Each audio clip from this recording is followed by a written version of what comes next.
여러분 안녕하세요. 반갑습니다. 박준서 TV의 박준서입니다. 오늘은 제가 그 전원생활 1년 8개월째 되는 어느 날에 겨울이었는데 집에 불이 났었습니다. 그래서 이 불이 나고 나서 그 겪었던 그 일종의 이제 경험인데요. 그것을 여러분들한테 그 화재의 원인서부터 보상에 이르기까지의 과정을 일종의 노하우가 여기 좀 있습니다. 그 내용을 좀 알려줌으로 인해서 여러분들이 전원생활 하시는데 도움이 될 수 있기를 좀 바라봅니다. 그래서 먼저 이 전원주택에 그 불이 났었을 때 그 상태를 한번 잠깐 살펴보도록 하겠습니다. 제가 그 당시 이제 찍어놓은 사진인데요. 여기 이제 집이고 이쪽 왼쪽에 보면 연기가 모락모락 올라오고 있고요. 오른쪽에도 연기가 나오고 있습니다. 이게 이제 날씨가 흐린 날이다 보니까 그런데다가 이제 연기가 계속 올라오니까 뿌해져 있어요. 그리고 이 사진은 그 소방서의 이제 그 소방학교인가요? 거기에 감식반이 있더라고요. 거기서 이제 과학적 수사에 의해서 그 결과물을 이제 저한테 보내준 사진 중에 일부입니다. 그래서 이것을 여기다 올려놨는데, 뭐 여기 문갑도 타고 있고 옆에 이제 오른쪽 끝에 보면은 피아노도 있죠. 이렇게 전부 뭐 살림이 다 망가졌죠. 다행히 이제 천장까지는 붙질 않았습니다.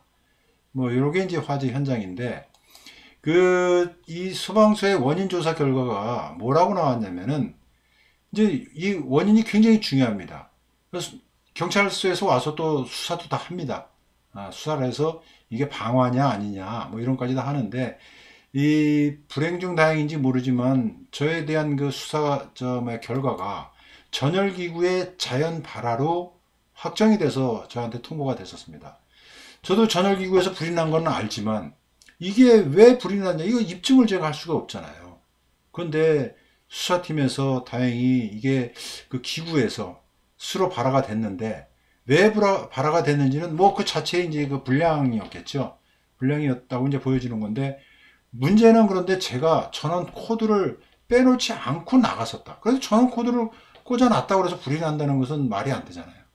근데 우리 가끔 그 뉴스에도 나오는 걸 제가 접했는데 그 냉장고 같아서 불이 나는 경우가 있잖아요. 그 먼지가 쌓여가지고 청소를 안 해줘서 거기서 불이 난다. 뭐 그것도 뭐 바람직하지 않다라고 그러는데 하여튼 우리가 알지 못하는 사이에 화재가 날 수 있다는 겁니다.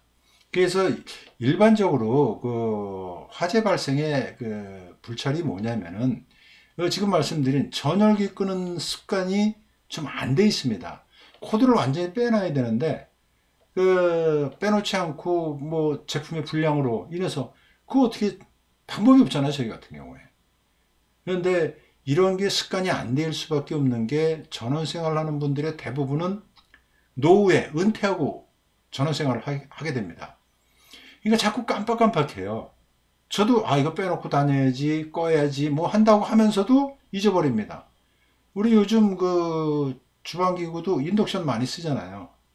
그거 켜놓고 가갖고 냄비 올려놓고 켜놓고 간 상태에서 잊어버리고 들어왔. 다행히 이제 이게 타이머가 있어서 1시간 내에 꺼져버렸지만 근데 냄비는 새카맣게 타갖고 집안이 그냥 온통 시커먼 연기로 가득 찬 적도 있었습니다. 불이 났음에도 불구하고 잊어버리더라고요. 그래서 그런 게 내가 의지하고 관계없이 잊어버림으로 인해서 그 전열기로 인한 화재가 날 수 있다는 거 항상 조심하시고 뭐 항상 진짜 반복해서 말씀드립니다만 주의하셔야 됩니다. 두 번째, 이 쓰레기 태우기가 있습니다. 이 종량제 봉투 사용하는 게 불편하고 번거롭고 그거 갖다 분리수거하기 귀찮으니까 쓰레기를 태우는 분들이 계세요. 이거 아닙니다. 뭐 공기 좋은 곳에 가서 그 태우다가 어때요? 공기가 나빠집니다. 바람직스럽지 않죠. 이거 조심하셔야 되고요. 그리고 여기 낙엽이 있습니다. 제 그림도 있는데 이 낙엽 태우다가 불이 나는 경우도 많이 있어요. 가을 되면은 낙엽이 무지하게 많이 떨어집니다. 그거를 태워서는 안 돼요. 그거 굉장히 조심하셔야 되네. 태우는 것도 드럼통 같은데 이렇게 좀 하면 좀 괜찮은데 그냥 그 마당에서 태우다가 몸에 불이 붙는 경우가 있어요.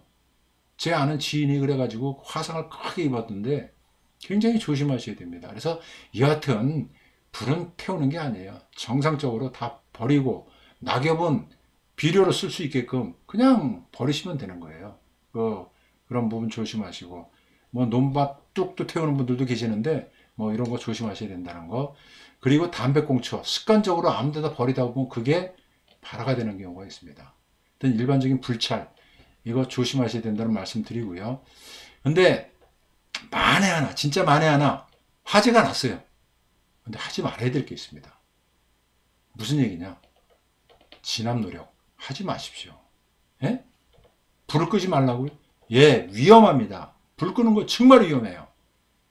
불에 내가 화상을 입는 게 문제가 되는 게 아니라 유독가스에 잘못해서 질식하면은 폐 다 망가집니다. 저도 불 끄다가 소화기를 4개를 썼습니다. 그 과정에서 생각도 못했는데 그때는 별 못 느꼈는데 이제 소방관이 와서 불 끄고 난 다음에 저녁에 자려고 그러는데 잠이 안 오는 거예요. 기침이 계속 나와가지고 이거 한밤중에 어떻게 할 수도 없고 괜찮겠지 밤 꼬박 새고 그 다음날 아침에 병원 문 열자마자 병원에 쫓아갔습니다. 큰일 날 뻔했다고 그러더라고요. 엑스레이 다 찍어보고 사진상으로는 별 문제 없는데 이게 사흘 정도 있어야 그 결과를 알 수가 있다고. 일단 약을 먹어보라고.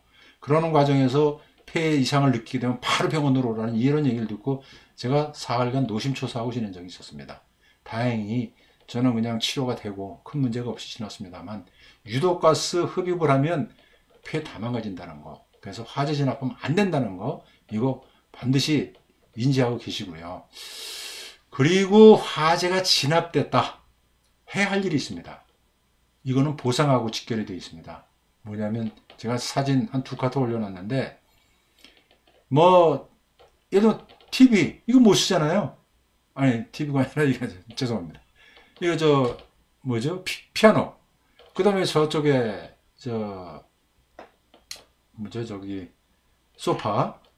물론 피아노고 피아노고 냉장고고 TV고 뭐 가전제품 말할 것도 없이 살림이라는 건 쓸 수 있는 게 거의 없습니다. 왜 그런 줄 아세요? 끓음 난 거 닦아 쓰면 되지. 안 닦여요. 그 안 닦이는 이유가 플라스틱 같은 이런 것들이 타면서 나온 끓음이 온 집안을 장롱, 틈, 서랍까지 파고 들어가요. 제가 이 세탁소에서 옷 보냈는데 비용만 178만 원인가? 거의 200만 원가량 나왔어요. 이게 뭐 감당이 안 됩니다. 진짜 절망감이 그냥 막 오게 되죠. 그래서 사진 촬영한다는 거 잊지 마시고요. 두 번째는 복구하면서 사용되는 모든 비용 영수증 철저히 받아 놓으셔야 돼요. 보관 잘 하셔야 돼요. 근데 영수증을 받을 수 없는 경우 받으셔야 됩니다. 사인 받고 도장 찍어서 다 받아 놓으셔야 돼요. 개인 대 개인 거래. 그 다음에 인부를 내가 직접 써갖고 뭐 어떻게 이제 요즘 그 시골은 그 외국인들도 많이 씁니다. 그래서 그 사람들한테 나가는 비용이 있잖아요. 그거 그 관리인한테 해서 다 영수증 받아놔야 돼요. 그리고 숙박 제대로 된 그 호텔이든 뭐 어디 편안한 데 가서 주무시면 그 돈 비용 다 받을 수가 있어요. 뭐 화재보험 들었다고 그러는데 걱정 없잖아요. 대신 화재보험도 안 들고 그 비용치를 어딘가에 보상 청구를 할 수 없는 경우는 안타깝지만 그건 어쩔 수가 없습니다. 그렇기 때문에 여기서 제가 말씀드리고자 하는 건 화재보험 집 입주하자마자 보험부터 드십시오. 근데 이제 저는 다행히 보험에 안 들었는데 어떻게 했느냐? 그 제품이 제조물 책임보험에 가입되어 있었습니다. 그래서 그 회사로 손해배상 청구를 해서 저는 보상을 다 받을 수 있었습니다. 불행 중 다행이었죠. 여러분들 이거 항상 조심하는 것밖에 없습니다. 조심해서 불이 안 나야 되죠. 나면은 정신적, 육체적, 재산적, 물적 보상 그거에 관계없이 손해가 막심합니다. 항상 조심해야 된다는 말씀 드리면서 여러분 끝까지 시청해 주셔서 감사드립니다. 늘 행복한 전원 생활이 되시길 빌겠습니다. 감사합니다.